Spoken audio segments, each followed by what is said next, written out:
What's up, guys? In this episode, I go over the amazing combo between the Peavey 5150 and the Mesa 412 rectifier cabinet. Stay tuned.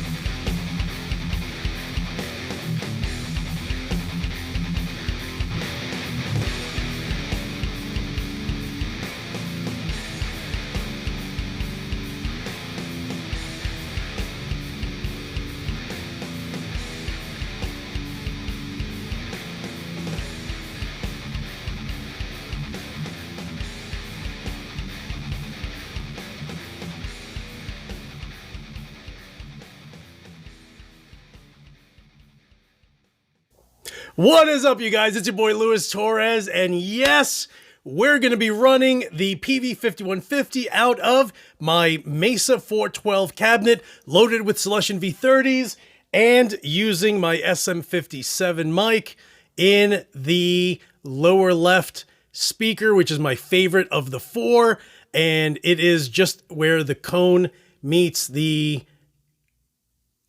thingamajig. You know what I'm talking about. So the dust cap, right? Where the cone meets the dust cap, like right at that edge. So if you're not as old as I am, and Lord knows I am ridiculously old, then you probably don't remember when the Peavey 5150 first launched. So, again, I'm going back to the Sam Ash days in Brooklyn. So Sam Ash actually had two locations. The first one was just off of Kings Highway, and the second one, they eventually moved right by the mall. And so the first time I ever ran into it was at the original location over in on Kings Highway. So I'm there and I see this 5150, and of course the first thing I think of is Van Halen. So I kind of poke fun, like who doesn't know who Van Halen was at the time? Like, you had to live in a rock or underneath a rock if you had never heard of him. But I remember just being like, that thing probably sounds like 1984 in a box right there. So that's the first time I had ever seen it. Then Sam Ash moved and they ended up over right down the street from the Kings Plaza Mall in Brooklyn, and I went there. I don't know why, probably looking at gear just like, we all do. And I was playing a 6-string bass, which is funny, and turned around and here's this 5150 half stack. And I was just like, that thing, you again? What are you doing over here? You should be in 1984. What are you doing? Scram. So then, like soon after, Mike, who was the owner of Fastlane Studios in Brooklyn, ended up grabbing a 5150, and I don't know what band it was. It may have been Life of Agony at the time, because they had just switched from Ace London Studio, and we had recorded or had actually practiced at Ace London, so I know they were there because I mean, it's Mina Caputo now, but back then Mina wasn't Mina, and Mina was male and was a singer of Life of Agony, and I was going to beat him up because he kind of cut into our studio time, and I'm like, get out of here. So, so whatever. So, and meanwhile, like, he's like this tall, which is funny. He's like 5'2". So,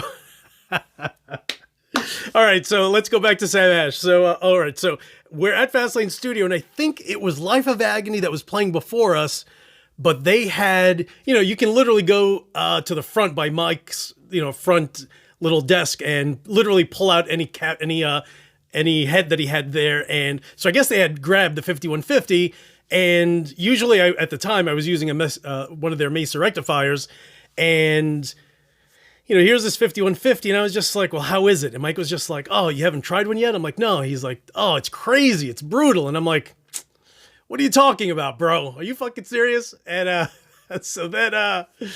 so I left it there, and I don't even think I used the pedal. He's like, dude, just plug straight in. And was floored that this amplifier that I had been poking fun of, because again, 5150, I associated it with Van Halen. I didn't play music anywhere remotely close to that style, so I always attributed that amp to, whatever. Go, go do some David Lee Roth jumps. Woo! Like, it's like I just always poked fun of that. And so I ended up trying this 5150 and was just mind blown, just completely through the roof at how amazing this thing absolutely sounded. And of course, that immediately changed my mind with Peavey and the 5150. And, I kind of slowed down with music around 1996. So, by then I kind of if I had gone to a few shows, I had seen a few guys with a Mesa 412 cabinet with this 5150 head. And just so you know, I've always been a little cuckoo. So to me, if I'm going to buy a Marshall, I need a Marshall cabinet. If I get a Mesa head, I need a Mesa cabinet. I still need a VHT amp. I need a Peavey 412. Like, it kills me that I have all these Peaveys and don't have a Peavey 412. But of course, I have a bunch of V30s that I would swap the speakers with. So anyway, so I remember just being like, yo, why are these guys using mix match amps, amp cabinet? And then I would poke fun of that. I'm just like, bro, why don't you take some time and either swap out the 5150 head and get yourself a Mesa rectifier, or reverse it. Keep the 5150 head and just get yourself a Peavey 412.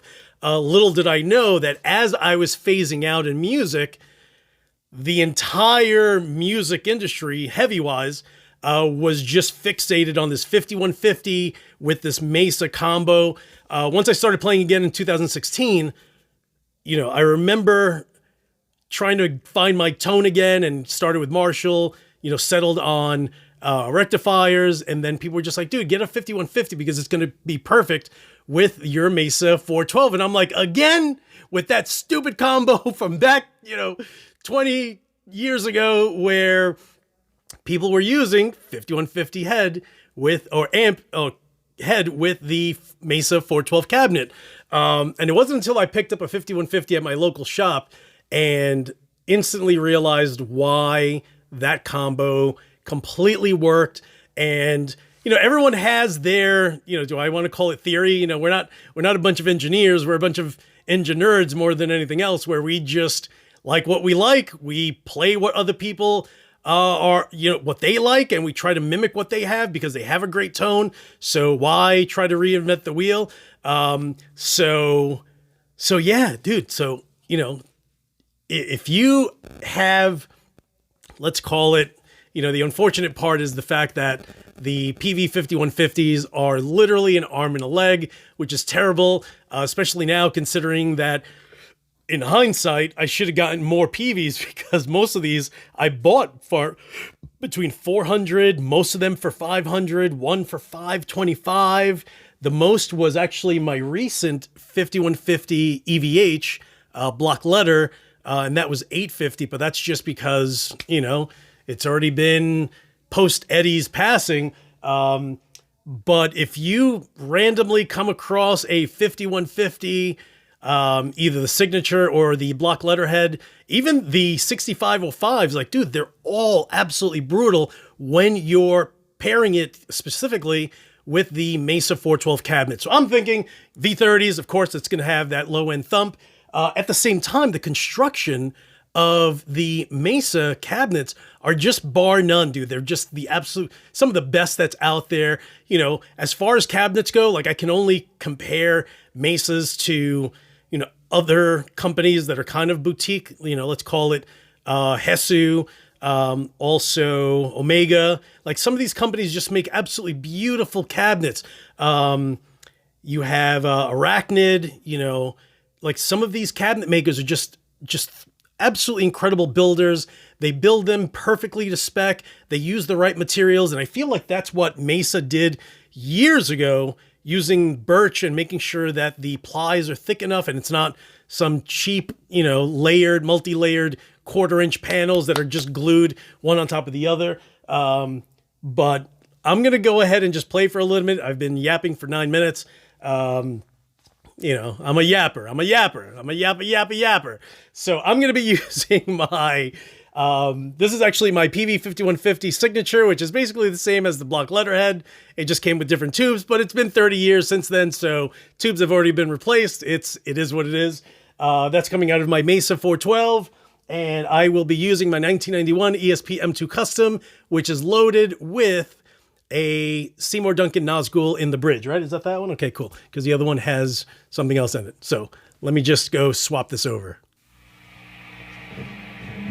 So I'm actually hitting this also with a, let me mute that. So I'm actually hitting it with my Boss Super Overdrive. I have the tone to noon, the volume to noon, and the gain or drive to 0. So let's hear how this thing sounds.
So, I switched to the wrong mic. So there you guys have it. And, you know, it's just...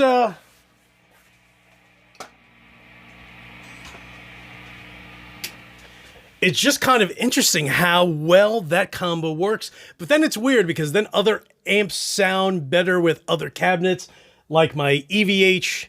I'll turn it this way. My EVH, EL34, and my Stealth, as crazy as it sounds, they both actually sound better out of my my Marshall 412, and that one, along with this one, and the one over here, and the one back there, those have Celestion G12T 75s, and the EVH sound amazing with that cabinet and that specific speaker combination. But if I take that EVH and run it through my Mesa, it's almost too flubby, even if you hit it with an overdrive pedal, because then you have to balance that. It's just really weird. It just definitely works. The EVHs definitely sound better with Marshalls, and 5150s sound great with Mesa cabinets. They actually sound better through the Mesa cabinet than my Mesa rectifiers do.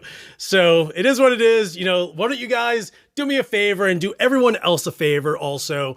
Whatever reasoning you have behind why the 5150 sounds great specifically with a Mesa 412, just leave that down below in the comment section. That way others can, not only just watch my crazy rant but also they get to hear your take on it. Again, I'm not an engineer. I'm an engineer just like you guys. So there's only so much that I know, and there's only so much time in the day. And sometimes I don't really feel like going to the Celestion Mesa website and Peavey and try to figure out why a specific diode and resistor works great with this board, and because of how the speaker out is, it works great with a low end. Dude, you know where I'm getting at. So guys, again, thank you so much for watching. Leave comments below. Let me know what your reasoning behind why this has been the best combo, I think, ever, in metal history. You can say the JCM 800 is great, but, I kind of feel like the JCM 800 literally had maybe an 8-year stint, and the 5150 Mesa combos, going past 20, 25 years at this point. So, there's definitely a balance being skewed to one side versus the other. So guys, it is Friday. Hopefully you guys had a great week, and we'll have an infinitely better weekend. Thank you so much for watching. Again, hit the subscribe button if you haven't, you jerk face. And as usual, thank you so much, and I'll talk to you soon.